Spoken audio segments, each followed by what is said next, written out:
Hi everyone, this is robin और एक बार फिर से मैं आप सभी को वेलकम करता हूं हमारे एक सेशन में जहां पर हम जानेंगे प्रेसिडेंशियल पार्डन पावर के बारे में, यानी कि राष्ट्रपति की क्षमा शक्ति के बारे में। तो देखिए, क्यों ये न्यूज़ निकल कर आई है, इसका कंसर्न वेरिफिकेशन जानेंगे। यूएस में किस तरीके से इसे यूज़ किया जा सकता है और भारत में प्रेसिडेंशियल पार्डन को किस तरीके से किन किन आर्टिकल के तहत यूज़ करते हुए आए हैं या फिर कर सकते हैं, इन सभी चीज़ों को हम जानेंगे।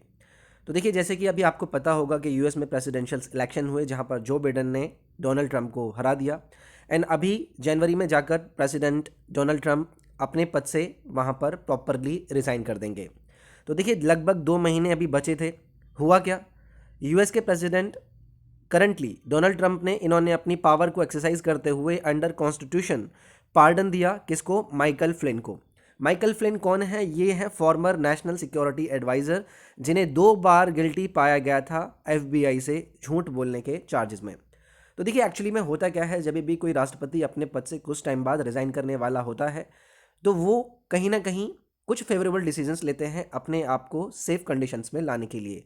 तो यही यहाँ पर करा किसने? डोनाल्ड ट्रंप ने, जहाँ पर उन्होंने अपने नेशनल सिक्योरिटी एडवाइज़र, जिनका नाम आपको याद रखना है माइकल फ्लिन, जो कि 2 बार गिल्टी पाए गए थे एफबीआई से झूठ बोलने के केस में, इन्होंने इनको पार्डन प्रोवाइड कराया। अब देखिए, मैं बताऊंगा यहाँ पर आपको कि यूएस प्रेसिडेंट पार्डन किस तरीके से काम करता है। तो देखिए, the pardon of the US अपने कॉन्स्टिट्यूशन यानी कि संविधान राइट के तहत दिया जाता है। किसके द्वारा? वहाँ के प्रेसिडेंट के द्वारा। या तो वो वहाँ पर पार्डन देते हैं या फिर सेंटेंस को कम्यूट करते हैं। सेंटेंस को कम्यूट करने का अर्थ होता है जब आप किसी के सेंटेंस यानी कि किसी की अपराधी जो भी दायरा होता है उसके नेचर में चेंज कर दें। यानी कि अगर हो सकता है पहले आपको मौत की सज़ा दी गई हो, लेकिन अब अगर आपके पार्डन को, या तो आपको पार्डन कर दिया जाएगा यानी कि आपको एकदम दोष मुक्त कर दिया जाएगा, या फिर आपके सेंटेंस को कम्यूट कर दिया जाएगा यानी कि आपके सेंटेंस का नेचर परिवर्तन कर दिया जाएगा। जहाँ पहले आपको फांसी की सज़ा मिली थी, अब हो सकता है आपको वो उम्र कैद या फिर कोई भी दायरा उसका चेंज कर दिया जाए।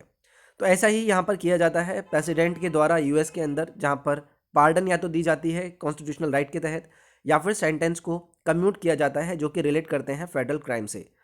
इवन जो कि यूएस का सुप्रीम कोर्ट है, उन्होंने भी ये पाया कि ये जो पावर है ये ग्रांट करी जाती है विदाउट लिमिट, और इसको रेस्ट्रिक्ट नहीं किया जा सकता कांग्रेस के द्वारा, जैसे हमारे यहाँ पर भारत में पार्लियामेंट काम करती है।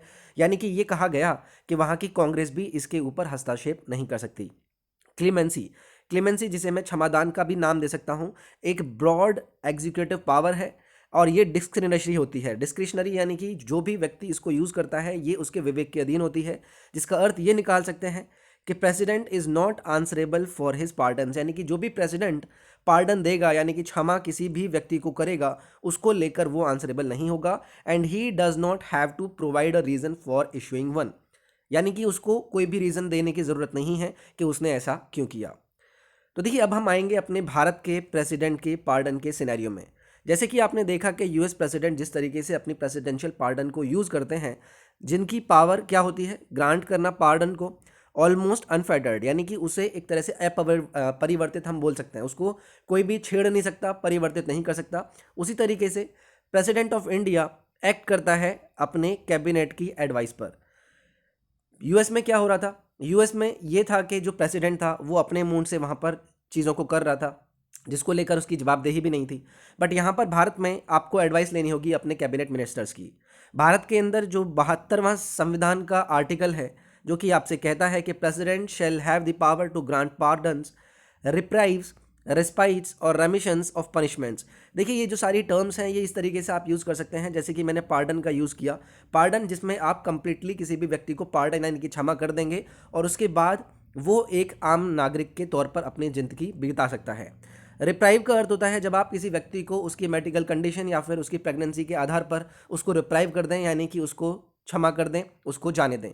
रिस्पाइट का और रेमिशन का अर्थ होता है जब आप किसी के जो भी उसको सज़ा मिली होती है उसके इंटरवल को कम कर दें, या फिर अगर आप सस्पेंड या रेमिट करने की या फिर कम्यूट करने की बात करते हैं तो वहाँ पर आप नेचर चेंज कर देते हैं सेंटेंस का, किसी भी पर्सन के लिए जो भी किसी भी ऑफेंस में वहाँ पर कन्विक्ट होता है।